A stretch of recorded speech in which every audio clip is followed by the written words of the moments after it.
Is there anything when you were abroad you really missed from home? Iron brew. Iron brew. I love iron brew. Yeah, that it's is. a bit Scottish, isn't it, right? Yeah. Nails have to be on point. Me and Miri, we got our nails. Don't even look at me. It's only right that we talk about Fuka. I know Bo's taught her Bosla, and like Fuka says it, she's got no idea what it means. Yeah. Fuka's going to be Scouse before she's English.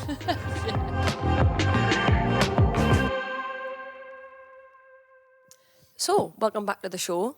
2 new guests on today, but I do have to touch on me missing right arm, Fernie. She's gone to Bristol. We wish her nothing but the best. And I'm going to miss her loads, especially on the show. But the show must go on. And this week, we've got 2 new guests. We've got Tash and Miri. Welcome, girls. Thank you. Excited to be on? Very. Really good. So we're going to get straight into it. The first question we normally ask people is, what made you become a footballer? Tash, we'll start with you. I know your background with your dad and stuff. Yeah. You played football. I think for me, it was just always in my family. My dad and uncle played professionally when they were younger, obviously have then gone on to do good things, managing the Premier League. So I was the oldest. My sister, we were a year and a half apart, but she was a bit more of a girly girl. So I guess I was like the tomboy of the family. And just literally all I remember from when I was 3 or 4 is just having a football, carrying it around wherever I went. And football was life to me, and it always has been. So, I guess that's my background. Oh, that's nice. Miri, you? Mine was very different. Dad was a rugby player and Mum was a dancer. So it was just my friends at school. Like, I used to go off to dance, which Mum did, and then all my mates at school were boys and like went off to play football. So I just got a bit lonely and just joined them. Did you ever consider doing dance properly? Or? Yeah, I did it for a lot of years, and then alongside playing football as well. And then I just gave it up because all my mates were just on the boys' team, so I just wanted to go play with them. So I started need that. to see these moves. God, no! Is there any videos? Send them now. I think the common denominator again when I ask this question is family, and it's like, my brother started. That's how I went along to watch him and got involved. And I just think it's nice. Like, it's just that connection you still have with your family. And you mentioned your dad and your uncle, and don't know about you, but I think it is. Though it's massive though in the game, isn't it? I think that a lot of people, if they're going to make it to the top, rely heavily on their family, especially with the travel, the commitment. I look at like some of the younger kids now coming through and their parents are sitting in cars for like 3 or 4 hours waiting for them because they can't travel, and it's huge. And I think it's something that I'm very grateful for. My dad, when I played at Everton, would drive 4 hours up and down the motorway for me. So it's massive. It's nuts. I think you don't realise till you're a bit older as well how much they actually do for you. Yeah. And you think, God, like, I actually probably wouldn't be sitting here if it wasn't for them. And I think the appreciation as you get older, you do realise how much they did for definitely. you. But flipping back to you, Miri, transfer, obviously just signed. Do you want to tell how it all come about and kind of how you ended up signing? So I was with Angel City in the NWSL and got my first contract there for a year, like after university. Yeah. And then I just really wanted to come back to the WSL. I played like youth here, like Centre of Excellence, and was with Chelsea here, and then did uni, did a little bit of America, and then just missed like English football and like the weather. definitely not the bloody weather. But I got my fake tan on if you can't tell. But I just missed like the style of play and like technical and calm and more passing. It's not as like transitional, and you guys have played overseas, so like obviously you understand. And I just missed this. And if I wanted to progress as a centre midfielder, I feel like England was the place to be, and luckily I had an option. Oh, nice. Yeah. Did you miss home, like when you were over there, or did you like the lifestyle and stuff? I really liked the lifestyle. Like, it was really nice because where I lived I was really lucky to be in LA. So it was by the beach, in the mountains, like in the... Why did you come back? No, it was stunning. It was lovely. But a bit too hot for me. Might be too hot. So came back, and then, the football here is unreal. So, and that's always been my main focus. And so I just wanted to get back playing, get more minutes, because I didn't have as much minutes out there because the team... But I'm just really happy to be back. Nice. To be honest. Speaking of minutes, you got your first minutes against Reading this weekend. Did. How was that? Making your debut? Yeah. Nice. Good number 5. Yeah. Go on. It was amazing against Reading. Just wanted to get started like post-injury since coming here. So hopefully more minutes can progress over the season. Yeah, absolutely. And I think like coming into a club, getting them first minutes is really important. Probably settles you as well. Obviously, you pick up that little injury that can't be helped. And it's like, bet you are itching to get going, and now you've got your minutes, you just want more and more. And I think, that's obviously the hard work you've done to get yourself in that position through your injury. Then you thought, right, I'm going to go for it. And you've come on. Granted, it was only, however many minutes, but 10 minutes. You see what type of player you were. You're tough tackling, you'll get stuck in, you'll be busy, but you also can find that pass as well. So, welcome. Thank you. It's proper, that, wasn't it? Cheers. Tash, touching on you, how long's it been since you last put a Liverpool shirt on? 10 years, I think. Yeah. Make me feel old. I know, it's making me feel old. I don't even feel old, but yeah. How's it feel putting that shirt back on? Oh, so good. It's been a bit of a whirlwind couple of weeks, to be honest. Literally within 24 hours, driving up to Liverpool, getting my medical, training back down to Ascot to empty my apartment. But yeah, it's the first time that me and my partner Becky have lived in our actual house since we played for Liverpool. We've had it for like 8 years and we've never really rented it out because Becky's always like, oh, if we were to come home, it's just nice to have somewhere. So it's been pretty much empty for 8 years whilst we've been travelling the world. And now it's like a dream. This week, like, you know, just having dinner, waking up and you're home. It's just, it's honestly, I literally have just had a smile on my face since I've arrived. And the girls here, like, I knew it would be such an easy transition, but I didn't know how easy, you know, and even the girls that I didn't know have just been so welcoming. You know, I feel like a little kid again, you know, like I've really enjoyed it. And obviously my first game this weekend, hopefully like Miri, I can get some minutes and be involved. And I think it's a really good time to have come, like off the back of a 2-0 win. Everyone's on a high and I feel like we can only finish the season now positively. Yeah, definitely. Absolutely. And I think like bringing yourselves in and the other girls, the likes of Fuka, Soph, we've added, you know, good players to the squad, but good people. And we'll always touch on it on the show. Like, if we've signed somebody, Matt tends to bring in really good people. 100%. And I think that just lifts everybody else up with it. And speaking of Matt, this is your 4th time under Matt. Yeah, oh, wow. Is. Like, yeah. How, you know, has he changed over the years? Has he not at all. He hasn't. Beardy's Beardy. Yeah, I remember my first spell with him was at Charlton when I was 18 with Keith Bonas. I had a year with him there. Keith, And Beardy was assistant coach at the time. And then I obviously went from Everton to Liverpool, played a good, 3 years with Beardy at Liverpool, best 3 years of my career, winning the league, obviously back to back. Yeah, it was great.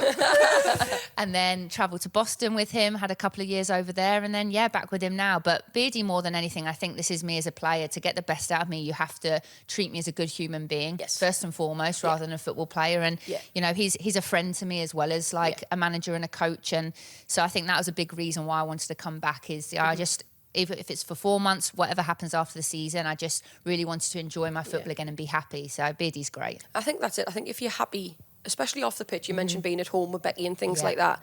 And I think if you're happy off it, you tend to perform better on it. 100%. You know, if you're comfortable with the people around you. And especially, I think, in football, you know, if you get on with a manager and he treats you as a person, I think, which is what we all want to be treated as first and foremost, I think it's really important and that gets the best out of you. Yeah. What's your thoughts on Matt? And be nice because you're on camera. He's a proper lads lad. I love him. He reminds me of like my uncle and my dad and people like that. And he's, you know, no nonsense, get straight to football. So obviously that is the main reason and why you love him, because he is just a football guy. But he also will put his arm around you and treat you like, you know, his daughter. And it's really nice. He's a real family man, and he really, like, centres us as, like, his little family. And he, you know, communicates to you well, but he'll also give you a bit of stick and, like, raise your expectations in training. So it's a perfect balance. Yeah, honestly. Yeah, good old Matt. We're done. But Tash, you mentioned going down to Ascot and packing all your stuff up because the move was quite last minute. Yeah, it and was. How was that? Was it just like a whirlwind and now you're back home, you've settled? Like, talk me through that. Yeah, no, I definitely was a little bit stressed the first couple of days because it was literally FA Cup game, next day, pack up my stuff and like threw everything we could into both of our cars, drove up to Liverpool, signed the deal, then literally couldn't train because of obviously paperwork. Next day, drove back down to Ascot, got a van, borrowed Yaz and Yana's van.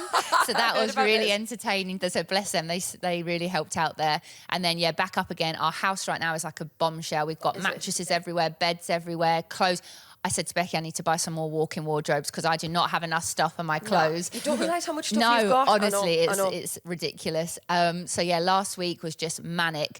But then I feel like it was probably, even though I would have loved to have played against Reading, I think it probably worked out perfectly that I kind of wasn't available because I feel like the week had been so busy that I was just exhausted anyway. So I feel like I almost needed that week. And now this week I'm settled. I can prepare properly, you know, because I am someone that I really like to have routine. And so I think this week is a perfect week leading up now to my first game. And I'm just going to touch on that whole van thing. And I've got to actually say, when I parked up outside their house, I'm not a massive dog lover. Sorry, everyone. I know it's a rarity. Wow. I know. So I've like parked their van up, like thinking, oh God, we've made it. No bumps, no scratches. And then next minute I open the door and this brown dog, like jumps I don't up, even know what it springs is. up. I didn't even know they had a dog. And you know when you try and style it out, like you're like, oh, like this. Pat it on the Yeah, head, but like- I think Yaz could tell I was a bit nervous. Excellent. Like she was like, get down. I was just like, oh God. Excellent. Yeah, that was funny. Oh, that's good. But something you have both obviously done is played away from home. And is there any kind of experience you can touch on out there and how different it is to being home? I know obviously we asked you before, Miri, and things, but like what's totally different out there to what it is at home? Yeah. You could write a book, couldn't you? It's Yeah, crazy. you really Like, could. I mean, America, like what Miri said, it's, for me, experience-wise, Boston was incredible, the city. And I think that's something that I've really tried to make the most of, that even if the football situation was tough, I tried to experience the lifestyle and enjoy that side. And Boston was incredible. I actually didn't enjoy the cutthroat ruthlessness of the American football. It was very, you'd walk into a change room, no one would speak to you. It was like dog eat dog, and that's just not me. I don't know if that's what you found at Angel City, but I really struggled with that. And the style of football, very transitional, end to end, you know, and that's just not my style either. I think I really found Italy challenging as well. Living in Milan, incredible. The food, incredible. You know, ticks a lot of boxes. But then the language barrier, I don't think I realised how tough that would be. I've played in Norway and Sweden where they can speak English. But in Italy, none of the girls really could speak English. The manager didn't speak a word of English. And I found that tough because I'm someone that I really like to have a relationship. I like to join in with the banter. And, you know, when they're all laughing and giggling and in meetings, you don't understand anything. It got a bit lonely. And we were like going through the COVID period, and Becky was with me. Obviously, she follows me everywhere and supports me. And she was just in the apartment, couldn't go out anywhere. And that was tough, and I felt a bit guilty for her because, you know, I want her to be happy as well. She's supporting me, but so that was really hard. And I also touch on Australia. For me, like, Australia is my second home now. Like, I was actually thinking of moving out there, but Melbourne, like the lifestyle, the food, the people, just such a relaxed feel. But I think like what Miri said, I always felt as if I was missing something, and I think it was the football. Everything was comfortable, and I think I didn't feel like I was really challenging myself, but I definitely became a better person and player, but I just felt as if I needed to come back and like finish my career, you know, out of my comfort zone a bit, wanting to almost, you know, come back and show people how I've developed as a player and a person. Are you similar, Miri? Do you find that, especially in America? Yeah, definitely. I completely agree with you. Like, the football was incredible, and I like that part of my life I would never regret, and never I really take it like as a positive, even though the football was so tough. Like you said, it was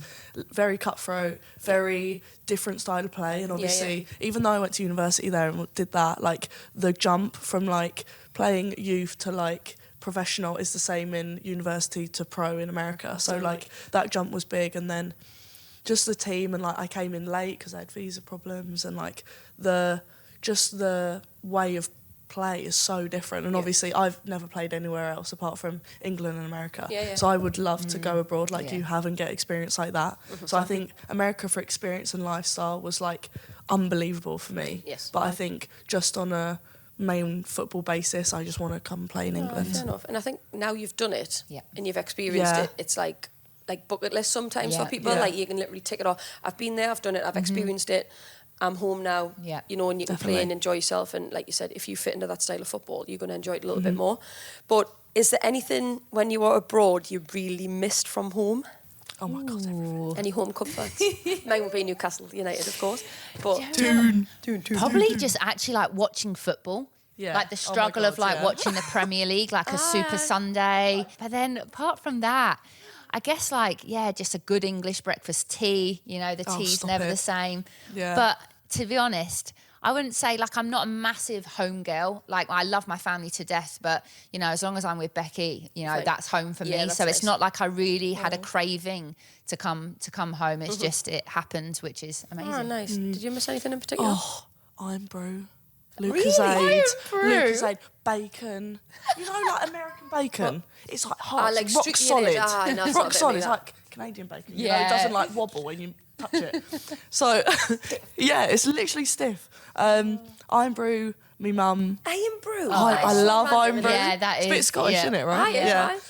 Me mum. And you're from London, Lucozade. right? So you literally like the opposite ends. Yeah. That's weird. And but anyway. like even though I think I'm like a homebody in the fact that I love my family, love my friends, love my mum, like being where I live. But definitely like going to America for university, I was okay because I had amazing people around me. Same in LA. Yeah. But like I still consider myself a homebody and like home comforts. But I think that's like going to be really beneficial if I was to ever play abroad elsewhere, because I still have those people and they would visit me, and like hopefully my girlfriend will come and like things like that. So And just take some night and brew with you. yeah. And you're Just sorted. get some from You won't come Amazon, back? salmon. It'd be like 40 quid probably, won't it? Probably the import. Since we've got used two newbies on the sofa, it's only right that we talk about Fuka. Oh, legs. Stunner. This is the reaction Love we've got out of many people when we spoke about Fuka, you know, even in training, fans. How good was she against Reading? Have you seen a highlights reel? Yeah. I played with someone similar at Milan, and now she's at City, Yui Hasegawa. So exactly the same type of player, and you would just see her in training, and it's like she'd just have eyes in the back of her head and just see a pass before the ball's even got to her, and she almost makes the pass that makes you move, 100% you know, like it's almost like, right, you go there, like telling you what to do with her pass. But yeah, great player, and I think she's going to be huge for us this year. Like, I'm excited, you know, I'm trying to get close contact with her, because I'm like, you and me need to link up this season. I think she's the missing piece of the jigsaw for us. She's exactly what we needed, like an out-and-out ball-playing four who can see the passes. Don't get us wrong, we've got very technical people within the team, but I don't know, Fuka just sees that pass that maybe no one else does, and like you said, it probably makes your run a lot easier. I know she can find us all. Do you live with Fuka? No, I live in the same building, so she's below me, and me and her and Soph, and like I've become close with some of the older girls, but me, Fuka and Soph like drive in together and live in the same building. That's nice. So we, you know, get coffee, and like Fuka doesn't like coffee, but Does she no, she doesn't. But yeah, she's a diamond. So Soph, and like Fuka is very much like Ji So Young, who I was lucky enough to play with a little bit at Chelsea. Unbelievable, magic. Like, it's like she's playing chess, like 3 steps ahead of everyone else. Like you said, like when she takes a touch, or like the way she passes it to your foot, like so with intent, it's like purposeful, and then you know exactly what she's expecting of you, and then you can like work off that. Like, no matter how many people are around her, she's just like touch play. I always wonder what she's thinking as well when Beardy's talking to her in the meetings, and we all always like have banter with her, and she just sits there always thinking, I wonder what she's thinking. She struggles a bit, because I think I spoke to her maybe a week or two into coming to Liverpool, and I said, do you want to do English lessons? And she said, I'd like to, but I don't know kind of how to go about it. And I says, the club will help you, blah, blah, blah. And but she's just starting to pick up kind of little bits. Bo has been I would say good with her, she has, but it's Bo, so I'd probably going to say bad as well. Yeah. Fuka's going to be Scouse before she's English.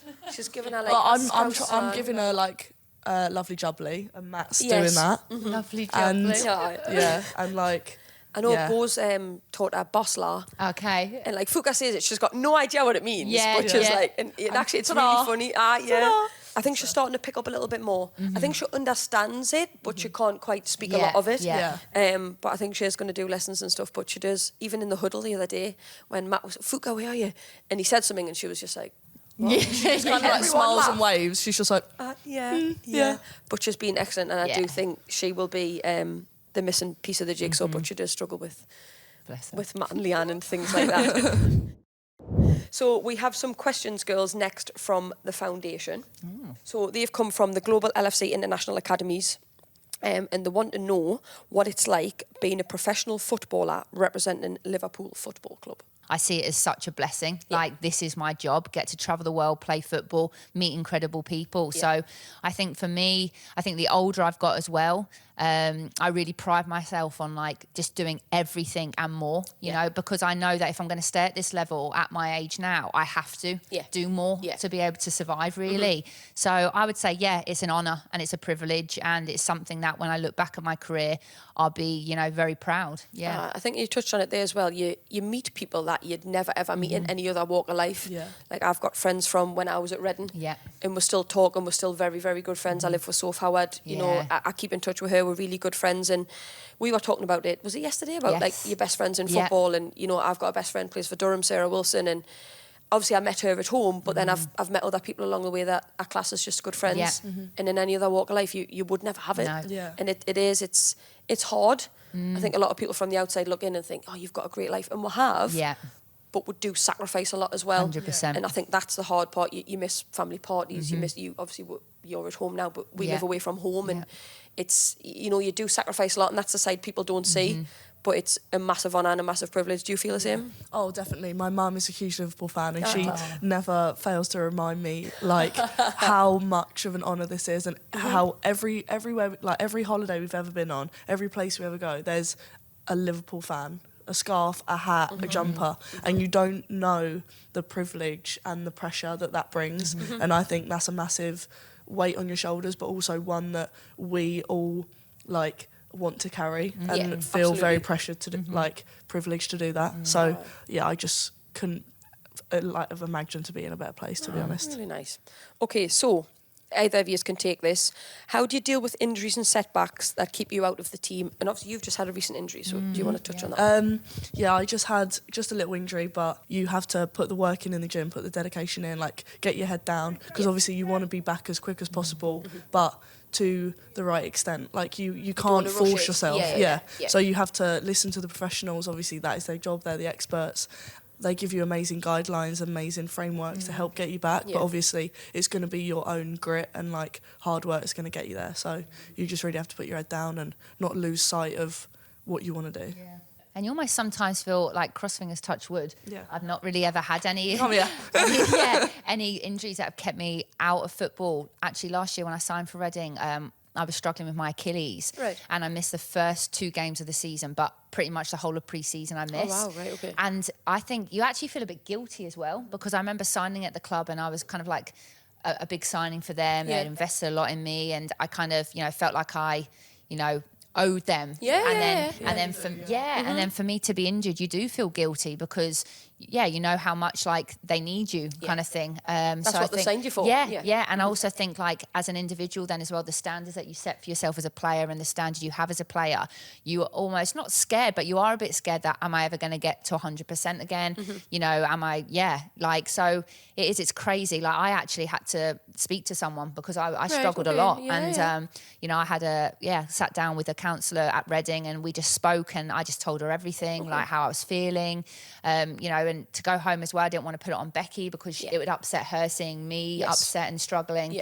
So, I think there's a lot of things, like we said earlier, it's football, the life is great, but it's also it's ruthless as well, you know. 1 minute you're the best thing in the world, and then the next minute you kind of can be forgotten about. So it's a roller coaster, and that's why I try. A win is, I have a good saying, like a win is never, you know, a high's never as high as you think, a low's never as low. Like I try and really keep as balanced as possible, because otherwise it's just, it's too much. You'd be so up and down. It is. Yeah. And I think like you obviously admitting there, Tash, you spoke to someone, that's fine as well, because you didn't want to go home and put it on other people, and it was maybe too much for yourself, and that's fine as well, because injuries are hard. They're part of the game, but you need to know how to deal with it, and going to speaking to, you know, people outside of the like football in your team is absolutely fine as well. Definitely. Like reaching out, don't be afraid to. Yeah. So next question, again for either of yous. What do you do to quickly settle and integrate into a new team? Right, you new people here, so let's go you. I think just like find like common ground with people, because I've been lucky enough to like have trained and played with Neve, and like played against Gemma Bonner last year. Nice. Class, right. And played against Fuka and Gemma in the NWSL, and like know of Carla and things like that from like Centre of Excellence. So I feel like you know of each other, and that's amazing. And obviously I was lucky enough to see you at Reading last year, but also it comes from the team and like how they welcome you in, because I know America's very different, and I had that similar experience as well. So I feel like the girls here, I think it is just Liverpool, but I hope it is other teams in England, but the team here are so welcoming, so like family orientated, aren't they? They're lovely. So thank you, Miri. Just saying. So like everyone was really welcoming and just nice, had a chat, like gave you a hug, made you feel part of it 100%. already. Straight away, that's nice. And I think we have got a really good group, and like I touched on before, Matt brings in good people, and I think that helps when you're trying to integrate new people. You know, it's not, oh, you're new. No, you're now part of our team, and we're going to treat you like anybody else. And I think the sooner you come in and you're comfortable straight away, the better we get out of you on the pitch. So I'm glad you felt like that. Tash, next question for you. Okay. What's your pre-game Pre-game routine from the night before a match through to kick-off. Okay, so Becky makes me a lovely pasta bake. Oh, nice. Yeah, that's my meal. What's in the pasta bake? Cheese, chicken, pasta. Oh. So that's me, done and dusted. Good early night. I like to get my sleep. In the morning, if it's a 2 o'clock kickoff, I'll probably have maybe something light around 9 a.m. Yep. You know, just like a little snack. And then probably 3.5 hours before the game, get my porridge in me, like a good meal with my bananas, my oats. Like to have a nice shower, shave, make sure I'm nice and clean. A little bit faster. Speed. Exactly. Nails have to be on point. Me and Miri, we've got our nails. Don't even look at me. But I am a big one on like look good, feel good kind of thing. Yeah, I like fair to enough. like little things, but smelling good, just hair's ready. You do smell good. I slick said that the back. other day. Yeah. Really. So and then I always like to get to the game a bit earlier. I don't like to rush. I'm one that you'll always see me at training. I'm like probably there about an hour, 45 minutes early because I like to be organised. If there's traffic, I just don't want to be late. Yes. I'm a bit OCD like that. And then just like in the changing room, get all my stuff set up nicely. Nice. But just everything nice routine and nicely organised. Thanks for that little insight, Tash. Miri, this one's for you. Which aspects of college soccer? Oh, Oh, horrible. It actually Football. says that. I'm not getting it wrong, honestly. Which aspects of college soccer and life has most prepared you for a career as a professional soccer player? I think definitely the balance between your own happiness and your own sacrifice, because Nice. I think when people think of professional athletes, they think of you have to be this perfect optimum, never have a bad day kind of person, and everyone goes through bad spells in their personal life and with football. So I feel like taking that pressure off of me during school was really important for me, because obviously doing my degree and playing football, I was going to have days where I just couldn't do all my work in one day, and that was okay, because there was always the next day. And if I had a bad training session, there's always the next day to get better. So I feel like just taking that weight off and allowing me to emotionally develop and be more emotion intelligence and maturity. I think I really learnt from uni, and hopefully I bring that with me in football now and will grow with age. Just not putting too much pressure on yourself, isn't it? Definitely. Like you said, you've got to have that balance as to where you don't burn out, off the pitch and on it. But that's good. Nice, Miri. Tash, this one's for you. You've played club football all around the globe. What is it that makes LFC special? This is your chance. Come on, Tash. I think what Miri said earlier about it is a family. Yeah. And there's probably only one other club in the world, which was when I was in Australia at Melbourne Victory, that I got that feeling. Yeah. And it was genuine. It wasn't fake, know. And I think just the love of football in this city as well.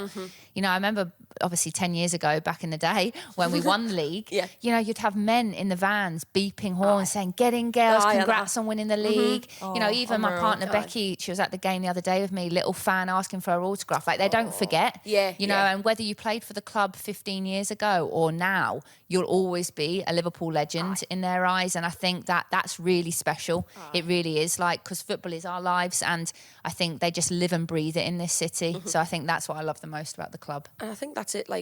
It's not just men, it's women, kids, it's everybody in the city. They live and breathe it. And I think I was in the Costco queue the other week, and someone was behind us. Rach, can I have a photo? And I was like, and I'm still not used to it. You're not used to it, but people know who you are because you represent this football club. No other reason. Yeah. And it's such a nice thing to have played for Liverpool, and you can obviously we won it back in 2013 and people still remember you from then, and you've still got fans on social media who remind you of that, and it's like, wow, you remember that? I barely remember that. That was so long ago. Because especially on social media, I remember you sign for a club, for instance, like AC Milan, you get all new followers. You leave AC Milan, you lose all your followers. Yes. No, you do. And it's the way it is. Whereas at Liverpool, I've always kept my followers, and Steve, who sings our songs in the crowd, even I wasn't playing the other day, I could hear him singing my chant. And it's just ledge. It really is. It is. I've never known fans like it. Even last season when we won the championship, the amount of people we had travel to away games, it was like a home game, and it's like, what are you doing? You've had to leave at 6 o'clock this morning. What are you doing? We obviously get to stay overnight and stuff, but it's like they wouldn't have it any other way, and that's what I love. They do. The city live and breathe it, and it's really, really nice. And we'll feel that, and we appreciate that. But girls, that is it. Nice. Thank you That was Lovely. fun. Thanks for having us. Yeah, no, it was nice. Thank you for coming on, being the first 2 new guests, I think, in a while. Yes. Is that right? Maybe. Lovely. But yeah, nice. Thank you for coming on. And Proud of this, by the way. Yeah, Very good. Look nice in that still sofa. missing me right on. Yeah. But show must go on. But Yeah. no, thank you again, girls. Really Pleasure. appreciate your time. Thank you for having us.